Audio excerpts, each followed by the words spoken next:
এই গরমে কলিজা ঠান্ডা করার মতো কোকোনাট মিল্ক পুডিং, প্রাণ জুড়ানো একটা ডেজার্ট। আসসালামু আলাইকুম everyone, welcome to cooking the Shampa blog. ডাবের পানি আর দুধ দিয়ে আজকে তৈরি করেছি আমি খুব মজাদার পুডিং।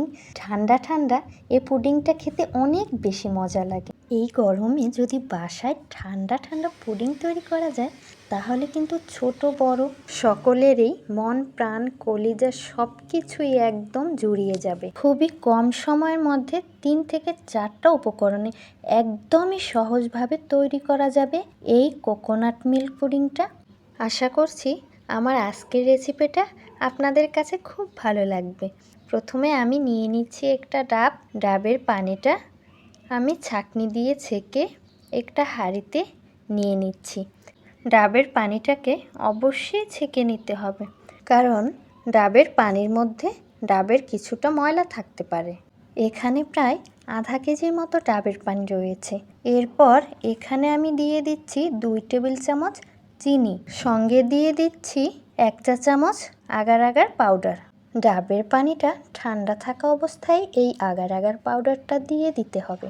পানিটা গরম হয়ে গেলে এই আগার আগার পাউডারটা কিন্তু একদমই মিশতে চাইবে না, জমাট বেঁধে যাবে।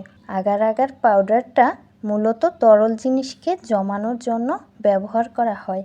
আগার আগারের পরিবর্তে আপনারা এখানে হালাল জেলেটিনটা ব্যবহার করতে পারেন। সব কিছুকে আমি ভালোভাবে নেড়েচেড়ে মিশিয়ে নিয়েছি, আর এই মিশ্রণটাকে আমি জাল করে নেব 2 মিনিটের মতো। এবার আমি ডাবের মধ্যে যে পাতলা শাঁস আছে এটার মধ্যে কিছুটা দিয়ে নেব, বাকিটা ছড়ানো একটি পাত্রে ঢেলে নিব। এবার পাত্রটাকে আমি সরিয়ে রেখে দিব 10 মিনিটের জন্য। বন্ধুরা, আমি কিন্তু এখানে 2টি পুডিং তৈরি করব, এই ডাবের শাঁস দিয়ে একটা আর এখন একটা দুধ দিয়ে তৈরি করব। এখন আমি দুধটাকে রেডি করে নেব। তো একটি পাত্রে আমি 1 লিটারের মতো দুধ নিয়েছি, আর এখানে এখন আমি দিয়ে দেব 2 টেবিল চামচ চিনি, 2 চা চামচ আগার আগার পাউডার। যে কোনো তরল জিনিসকে জমানোর জন্য কিন্তু এই আগার আগার পাউডারটা ব্যবহার করা হয়। এবার সব কিছুকে অনবরত নেড়েচেড়ে মিশিয়ে নিতে হবে।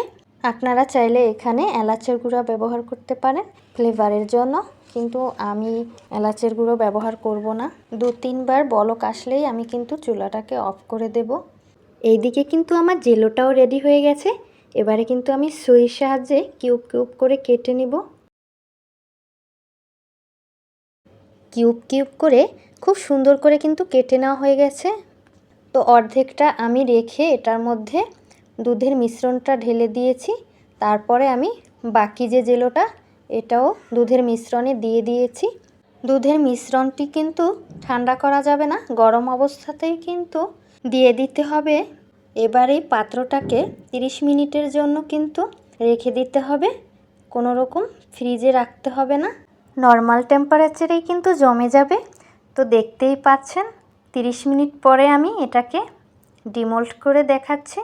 এখানে আমি ডাবের শাঁস আর ডাবের পানি দিয়ে যেটা তৈরি করেছি, এই পুডিংটা কিন্তু মাশাআল্লাহ অনেক সুন্দরভাবে কিন্তু সেট হয়ে গেছে।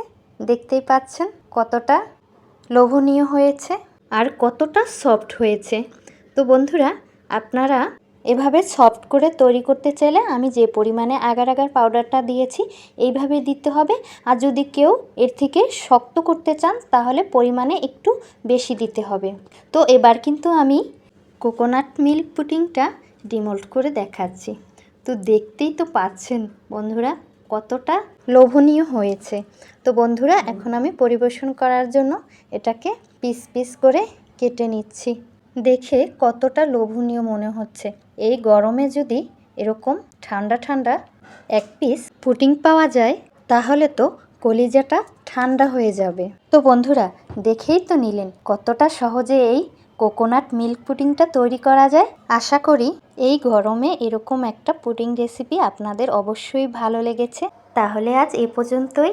সবাই অনেক বেশি ভালো থাকবেন, সুস্থ থাকবেন।